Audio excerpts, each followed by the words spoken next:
Hi guys, welcome to part 2 of this episode. So in this episode, I'm going to be talking about essentially how to create a series that's centered around your story, right? These follow along series, day one of doing X, Y, Z.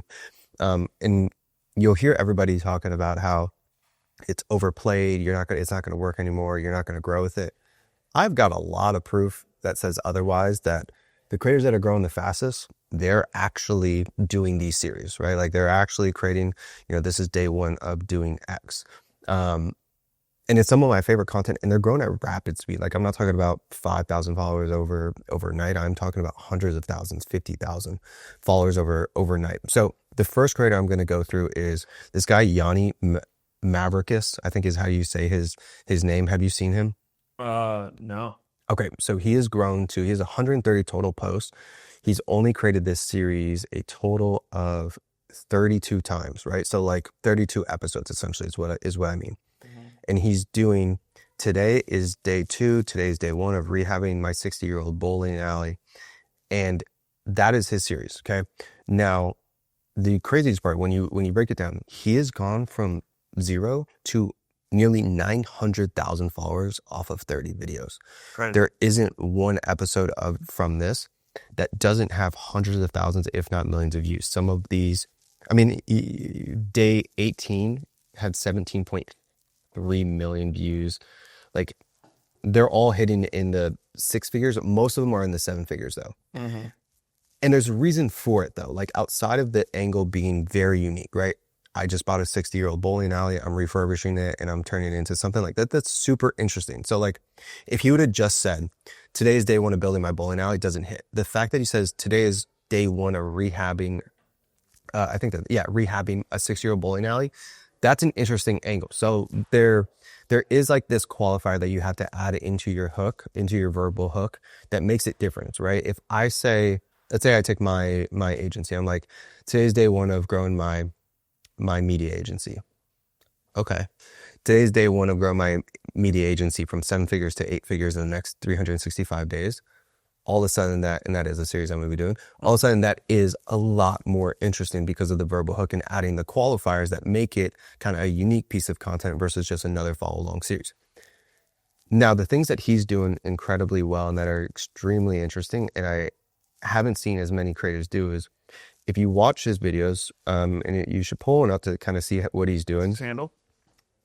Yohnmav. So yeah, Yohnmav. I mean, M-A-V. I read it out. Pay attention to how much action is happening as he's talking and saying the hook. So he never just looks at the camera and says like, today is day 26. I just clicked a random one, and what he has is like, he's sitting in between 2 lanes, and he has like 8 bowling balls just spinning on the lanes. And in every episode, he always has, within the first 3 seconds, some kind of action. So he's either walking and talking and with a bowling ball, and then he'll like roll it down. Like there's always the involvement of a technique called Pope in the Pool, where there's an action happening while he's hitting dialogue as well. Right? So I'm talking while I'm doing something. The thing that I'm doing is going to keep you retained to what I'm talking about, right? We see this in makeup and skincare religiously, where somebody's, girl's doing like a get ready with me, or she's yapping and she's like doing her makeup, she's doing her hair. Yeah. And you feel like you just bought into the entire thing because the visuals are kind of what's getting you stick around, because you kind of want to see the finished product. He does an amazing job at this. The thing that I always say with a series like this, and I'm going to rip through more examples, is you have to take what you think is boring in your day and figure out how you weave it into an interesting story. So I actually made a post about this yesterday. There's this brand called Fireproof Coffee. Okay. And, we talk about carousels and carousels being like an amazing piece of content for brands. The hard part is like with AI, you could generate carousels left and right. Like text on screen, you can make it look amazing. The aesthetics are awesome, but there's no unique angle to it. There's nothing that's making it or really separating it from other brands or what they're doing, right? Like I can make, if I'm a supplement brand, prebiotic brand, like I can make a carousel about like the different ingredients of what they do for your gut like in the next 5 minutes. Now what Fireproof Coffee is doing with their carousels, and you should check them out as well, is they're taking the stories that are happening day in, day out of their life and like them building the coffee shop and turning those into their carousels, right? And so like if you look at your calendar and you say, look, I have this 8 hour time block of everything that's going on in my day as I'm building my coffee shop, you could look at like an hour time block and be like, hey, this hour we're going to be spent painting and filling these holes because we're expanding our shop. Instead of just seeing it as busy work and shit you have to do to open up the extension of your shop, it is now it could be positioned of this is day 2 of expanding our coffee shop into our dream coffee shop. And it's like all of a sudden the positioning of your hour block is all the things that you are doing to fix it and be able to open up this other part of the coffee shops, right? And so they're taking their day and they're formulating these carousels that are very unique to them, right? It makes it one of one when their carousels like lessons we've learned from running our coffee shop for 6 months. Then they kind of have like customer stories that they're doing through carousels as well, like all interesting. Those are so good. I mean, So good. the funniest part about this is what you're saying is like it's stuff as niche as, you know, the way that they present their menu looks like, you know, paintings of a record label or something. So there'll be like a matcha and it looks like a painting. Or maybe not even a painting, but it looks like artwork, right? And so the artworks, they make the artwork based on all of their menu items.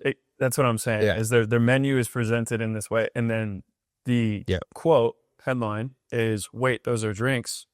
Trending audio, probably 3-second vignette, 2,300 likes. Yeah, bro. They're Imagine if you got 2,300 likes on your brand right now for something that took you quite literally under 10 minutes to make. And not only that, it's end to end. So if you think that something about you that's unique is not interesting, that, first of all, you're already screwed. But second of all, like, those are your content opportunities, right? Yeah. Every single aspect of every single detail is something that you want to turn into a vignette or a, you know, carousel, like you're saying. And you don't know what's going to have it. Like, yeah, maybe it flops, bro. But at the same time, if it flops, no one saw it. Just keep shipping. yeah, dude. And, you know, these guys, I mean, I just love seeing brands like this because they clearly understand that there is this arbitrage opportunity. Yeah. Where it's like, as long as we just document in public what we're doing and like make it made for social, like we're going to, you know, grab some land share here. 100%. And I say all that to like, this is all about series and creating like these follow along series. I swear nearly every performance meeting I have has this line. We need to stop relying on Meta for our growth. Then add on all the market uncertainties like supply chain issues, economic shifts, and platform changes. And it's seriously hard to be a marketer. And that's just the truth. And it's not like the competitive landscape is getting any easier. The giants get bigger and the competitive market gets more saturated every single day, which means you need to find unique ways to combat this. And this is why you're seeing more brands diversify with influencer content. And no, I don't just mean a pay-for-post strategy where you have this influencer post this cringe photo just holding a prebiotic soda. None of that. I mean integrating influencer and creators into your content strategy and integrating them as a character of your brand. Then building an influencer army to have this always-on influencer marketing flywheel.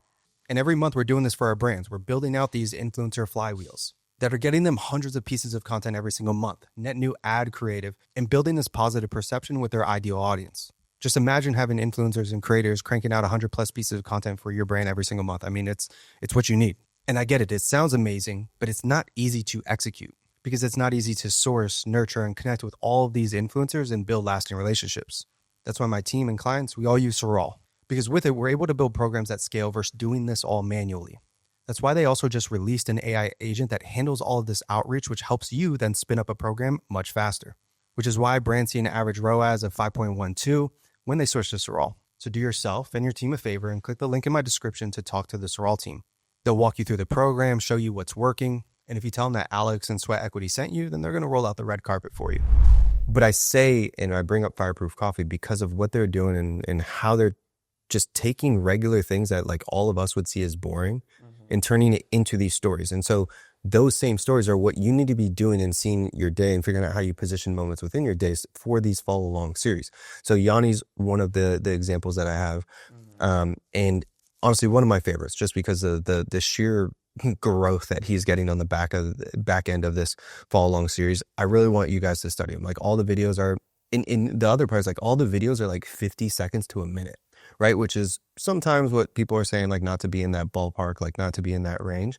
But the reason they work is break it down frame by frame, like literally break it down scene by scene. And you're going to see that there's always something happening in each clip. And so when we talk about the visuals you should be using, you should be looking at three things in that clip. You should be looking at the angle. There's a lot of angles that he's like top down or from the bottom up, or like just either even going like landscape versus tight. Like he's always messing with the angle. Then the aesthetic, there's always something, there's always depth. The composition's always good. There's always like a good background. And then you should be looking at the action. What is the thing that you are doing? He combines all three, which is why these videos are absolutely popping, but he does it for every single scene and every single part of the video. So the next one that we're going to run through, sorry, bear with me, give me a second to pull these out because I have a substantial amount of these. And this is just proof. I'm even doing this just to show that this is like proof that you can basically grow with anything you could grow with any kind of story if you position it right. So another one I found was this one. This is day 1 of tattooing my feet 1 millimeter per each new follower until it's all black. And this guy has 253,000 followers off 26 posts. And he's literally just tattooing himself 1 millimeter per each follower. And so there's this layer of, and I forgot to mention this on the last one. With Yianni, he's taking the angle of a journey, right? I'm trying to get to an end destination. I'm rehabbing this. He's also trying to get it to 1 million a year. I think 1 year he did 670,000. So like he's bringing people onto this journey. Then there's the gamification layer. So you can gamify your follow along series like this, where day 1 of tattooing my feet 1 millimeter per each new follower until it's all black, where like the more followers you get, the more that you do, and you kind of gamify this because people want to follow along this, right? We talked about Smashed a long time ago where they're like, this is day 1 of getting to 500,000 followers so I don't get fired by my boss or whatever. So, something along those lines where you could gamify your journey to make it more interesting. But this is just proof. And like this video is not interesting. Like it's not like it's an amazing video, but the positioning is so well. Like he started at 10 followers, bro. He's at 253,000 now off of 26 posts. Like that's crazy. Well, it's just like find your thing. And if he's a tattoo artist, which he probably is, like this is the best lead gen for him, dude. You've seen there's this other kid doing something very similar to the Yannick kid. The Cheetah Rajan guy, or Rajan Cheetah. I haven't seen him. It's literally the same thing. And I think one thing I want to call out about what makes these guys' content really successful and is definitely the effort, right? I mean, this is not an easy thing, but they're like building some sort of like Airbnb or like A-frame or community. Oh, I do know who you're talking about. I know the name. And it's always like day 1. I mean, he's ripping day 113, bro. He's going 100 days straight. But each one is, something that when I'm like coaching a brand, it's like you have to look at your script as different shot types as well. I think that's what both of these guys do really well, is like they have an intro shot type, which is tied to some sort of visual hook action. And then each different element of the script, like as it continues to go down that waterfall, is a new shot, right? And each shot has like an Easter egg, an action, some sort of visual attached to what the script is actually saying. Maybe they're walking towards the camera. Like they're never just sitting there hitting a talking head. And I do think, to your point,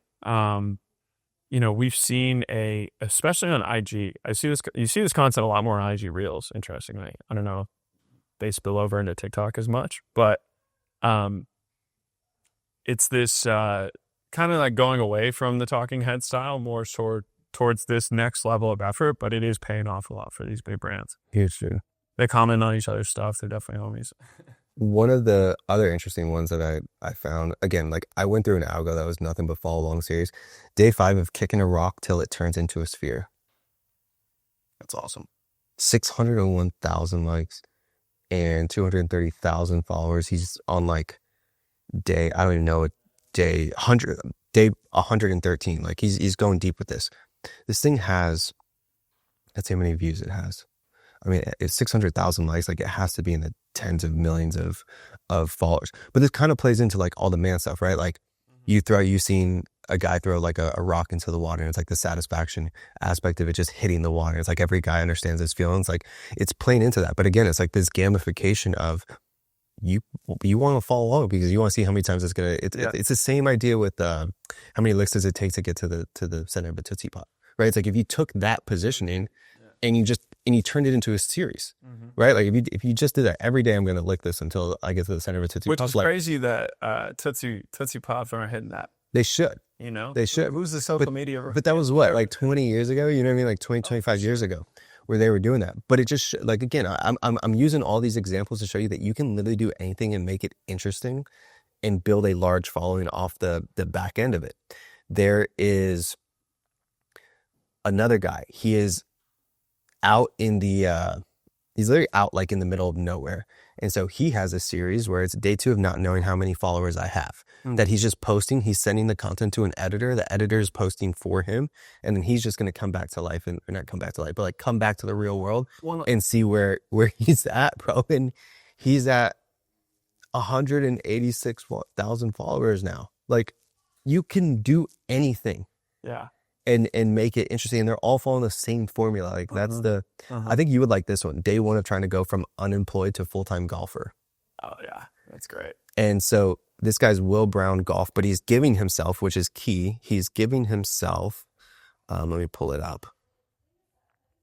Day 90. Yeah, he's giving himself 90 days.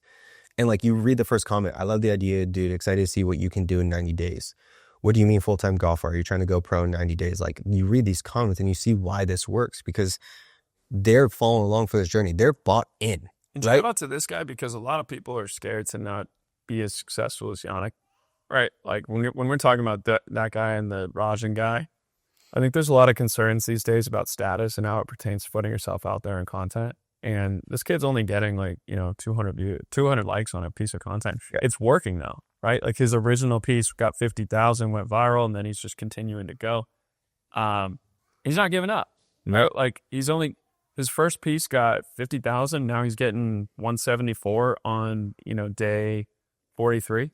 And I just think that is the absolute key. Imagine if you gave up, 3 months into your content journey and you're like, Osh, I'm not really growing as much, or same with me. Like you have to be in it for the long haul. You have to commit. And this also kind of helps you stay accountable. And if we break down why the other ones aren't hitting in comparison to why this one is hitting, it's because he's following in the first episode, he put more effort into the shot list. Yep, totally. The other, all the other ones, so critical. It's so important. All the other ones are kind of like him just in the same spot and like hitting like kind of yapping to the camera. Like that's not going to work. That first shot list of day 1, like he started out in the woods and he's in the garage. And then like, there's a good sequence of events happening as he tells that story. There's Pope in the pool. You see it in action, and that is what's going to work. So the next one that's on the list is essentially a transformation, right? You could take a series and you can leverage your transformation as what somebody's going to follow along. This is day 2 of turning from fatty to batty. Like this woman is just going to document her entire transformation day to day as she loses weight, as she tries to get to like her goal and like her kind of dream status. Essentially her glow up journey. Like that is what she is documenting and building around. And I've got a million other examples. I'm actually going to be doing a YouTube episode on how to do this and how to do this well, and like really the science and the art behind all of it. But it just goes to show that you really could look at anything that you are doing and figure out how you position it, because it really all comes down to positioning. You find out how to position it and then you weave it into this journey. And for some, you have to gamify it. For some, you have to put a time frame. For some, you have to talk about the transformation or the goal, the end destination that you're trying to get to. And that is part of the art and science of it, right? Like the art is going to come down to like the shot list and the aesthetic and the angles and the movement and the pacing, all those. And then the science really comes down to how you look at your calendar, how you look at the things that you're doing, and how you're going to position that into something interesting that's worth following along for. So I'm going to be doing a longer deep dive into this. Again, we apologize. We're just trying to make sure we get our episodes out, but we're cleaning it up in the next few weeks. So that's a wrap on this one.